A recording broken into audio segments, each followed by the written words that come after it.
Hello, I'm Bill Hobson. As a native son of pioneer heritage in southwest Utah, a former St. George City Planning Commissioner and Board of Realtors president, you could say I'm pretty entrenched in southwest Utah.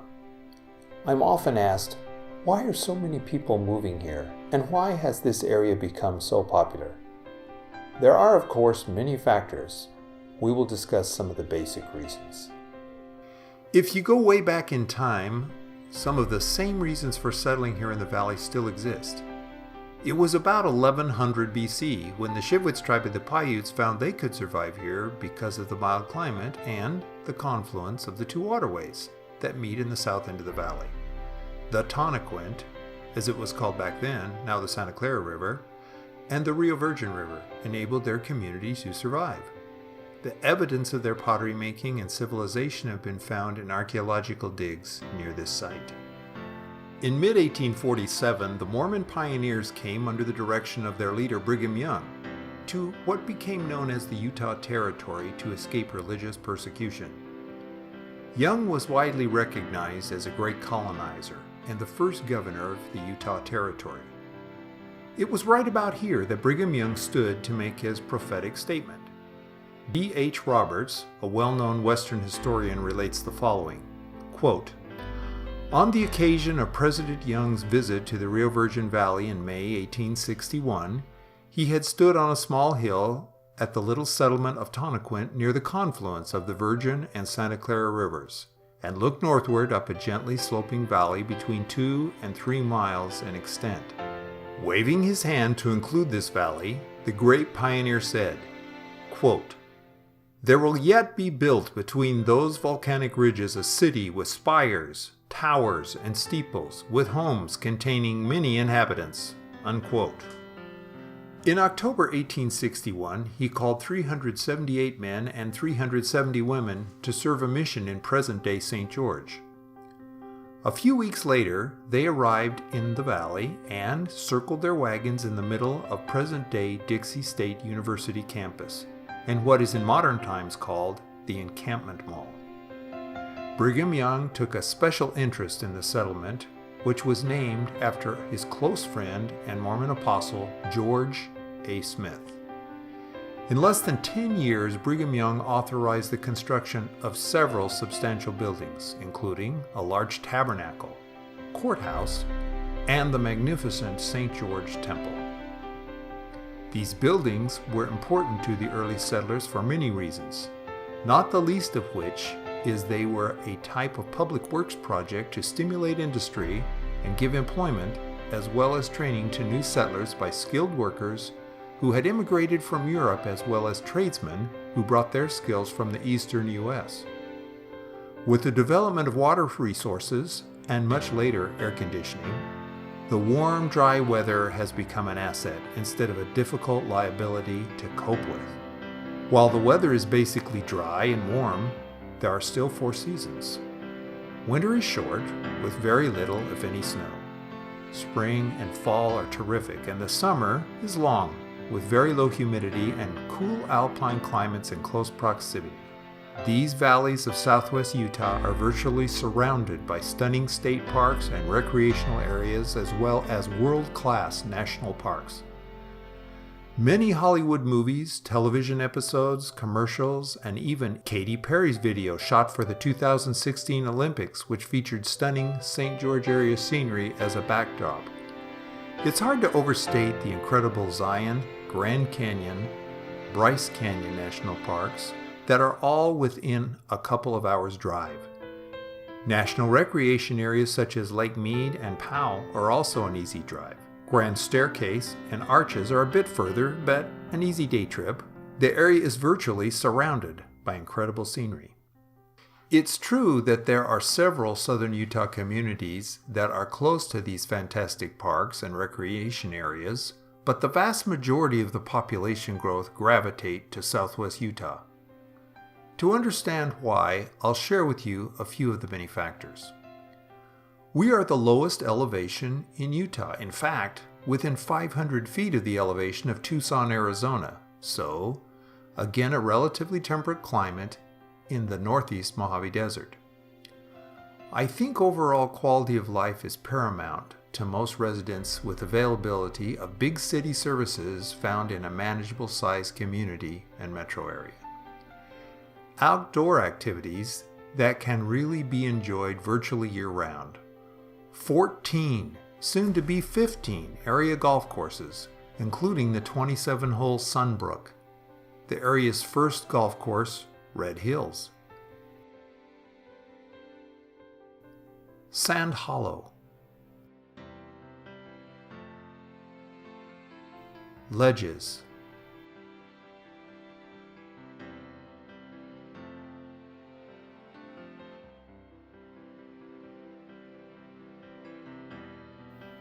Entrada, and the list goes on and on. Over 80 miles of paved trail system.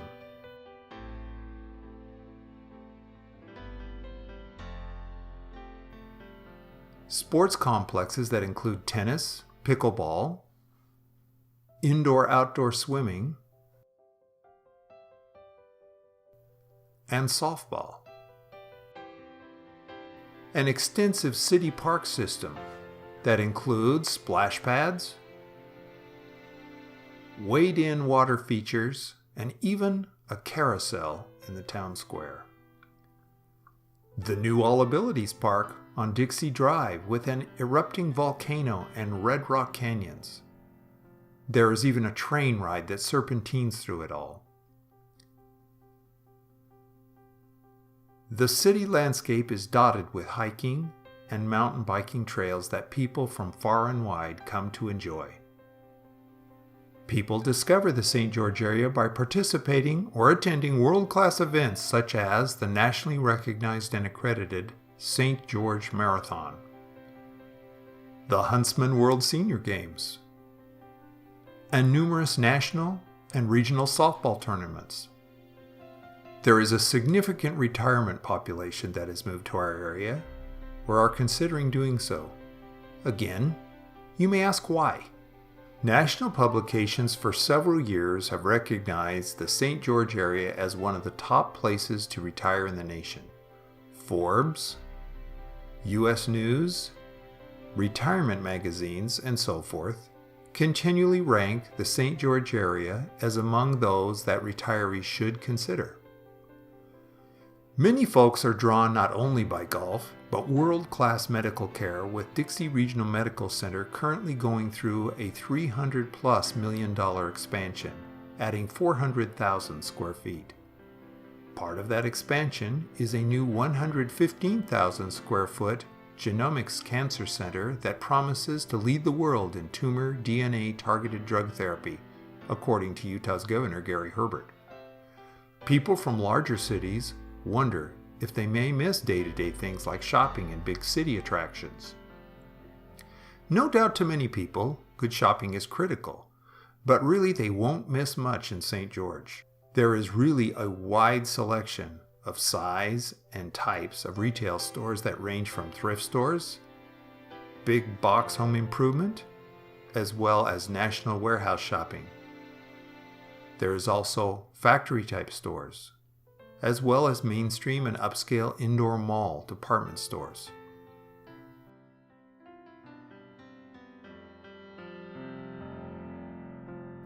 Also, remember that Las Vegas is just 2 hours away. Most people, including myself, like to eat out, sometimes often. With the lifestyle of many, if not most of us, dining options are also really important. The great news on that front is there are lots of options. There are the usual regional and national chains, but I think it's the specialty and even upscale dining that make going out to eat a great experience. There are even a number of highly rated restaurants by Zagat and TripAdvisor in the area that include Asian, Italian, steak and seafood, lots of Mexican, and even South American.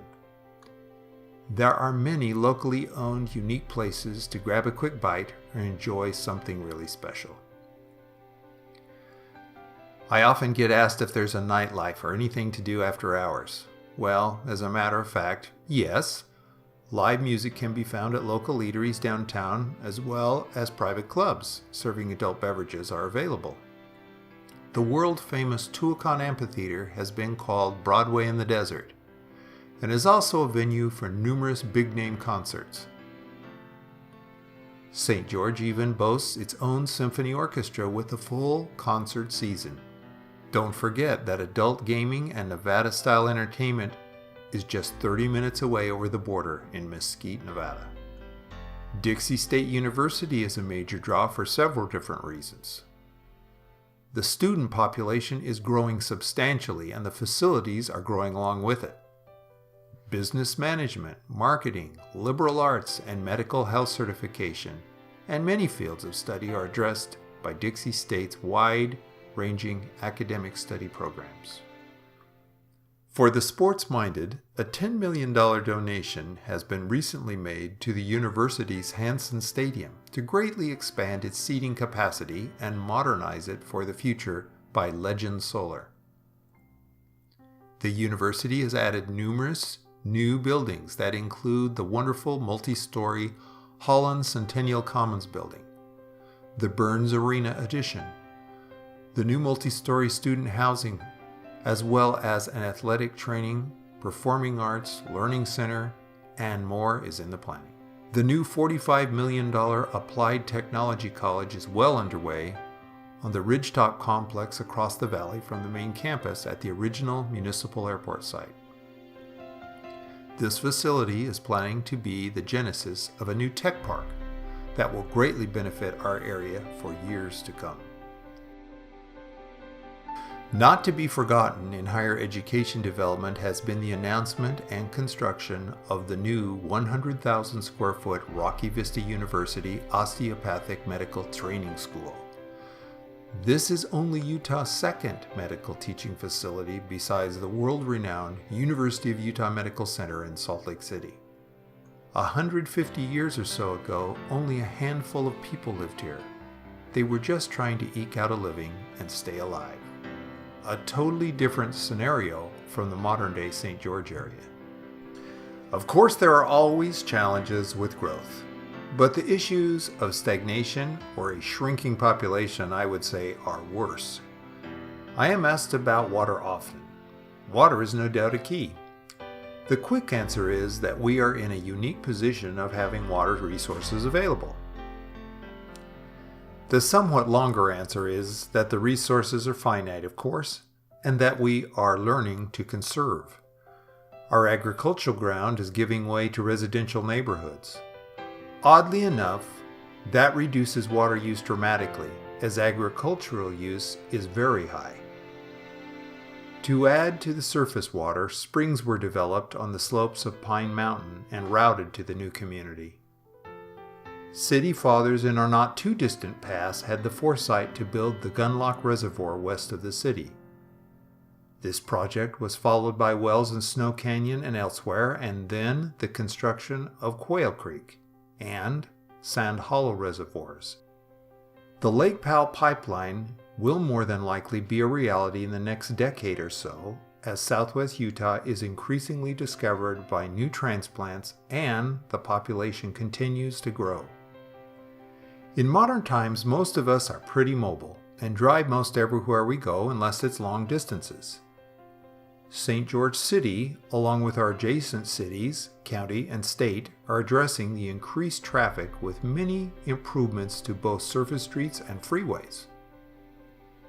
Traffic is always part of growing pains for any growing area.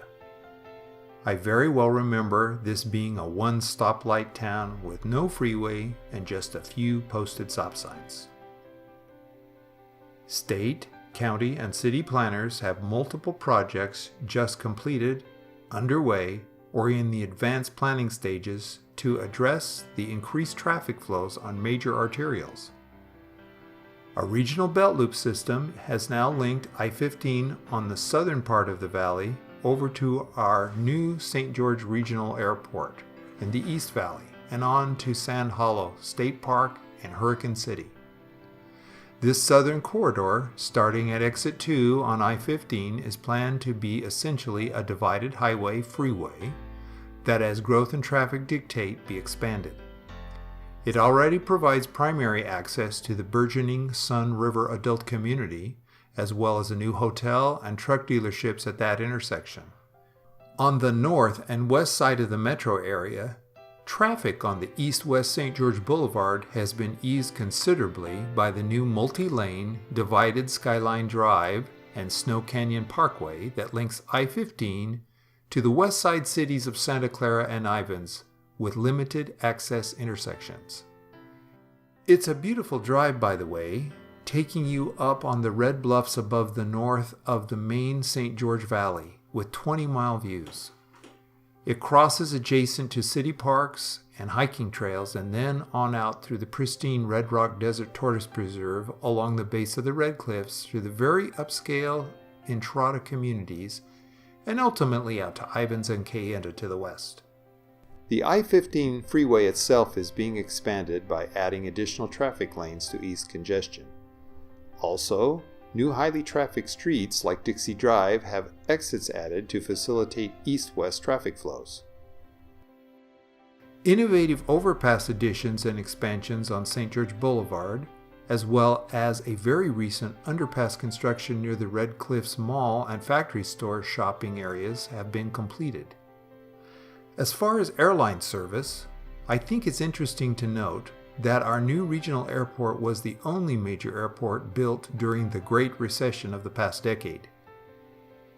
St. George is very unique in that it is the home of SkyWest Airlines, recognized as a major North American airline with more than 12,000 employees and 12,000 departures. To St. George, this means we have unparalleled airline service for a community of our size, with 3 major carrier links provided by SkyWest partners, United, Delta, and American. We have multiple regularly scheduled flights per day to Salt Lake City, Denver, and Phoenix, all with regional jet service. Other charter companies frequent St. George's Airport with larger 737 aircraft bringing tourists to our national parks. So it's obvious that St. George is a pretty amazing place to work and live, for many of the reasons we just talked about.